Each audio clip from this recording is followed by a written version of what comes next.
जी हाँ, 114 बिलसी विधानसभा जनपद बदायूं से कुंवर अंकित चौहान जी आप सभी क्षेत्रवासियों की सेवा में सदैव तत्पर रहते हैं। जय हो। कुंवर अंकित चौहान जिंदाबाद जिंदाबाद, कुंवर अंकित चौहान जिंदाबाद जिंदाबाद। सुना भैया सुना बहिनी, सुना चाचा चाची, सुना भैया सुना बहिनी, सुना चाचा चाची।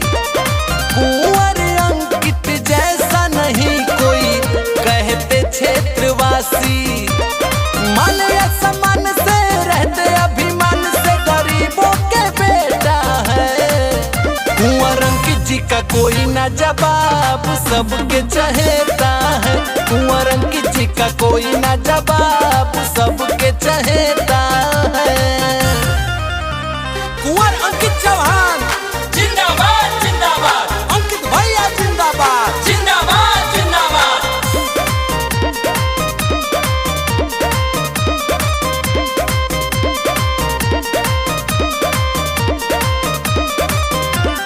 चारों ओर गूंज रहा है कहीं गो नारा, दुखिया गरीबों के भैया जी सहारा।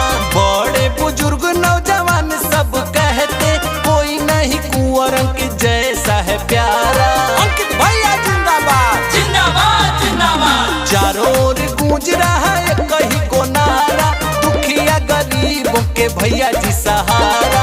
बड़े बुजुर्ग नौजवान सब कहते कोई नहीं कुंवर अंकित जैसा है प्यारा। करते भलाई कोई ना बुराई, समाज से भी विजेता है।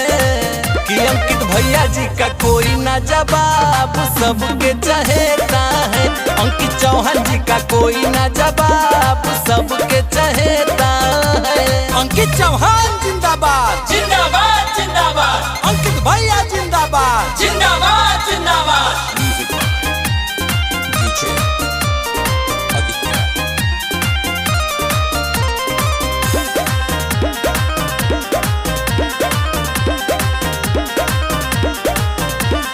हर कोई गा रहा इनकी ही गाथा, सबके दिलों से है भैया जी का नाता। किसी से न भेदभाव करते हैं भैया, देख के विरोधी दूर ही से घबराता। अंकित भैया जिंदाबाद। जिंदाबाद जिंदाबाद। हर कोई गा रहा इनकी ही गाथा, सबके दिलों से है भैया जी का नाता। किसी से न भेदभाव करते हैं भैया, देख के विरोधी दूर ही से घबराता। भैया जी के नाम को मान सम्मान से हर कोई लेता है। अंकित भैया जी का कोई ना जवाब सबके चहेता है। अंकित भैया जी का कोई ना जवाब सबके चहेता है। कुंवर अंकित चौहान। जिंदाबाद जिंदाबाद। कुंवर अंकित चौहान। जिंदाबाद जिंदाबाद।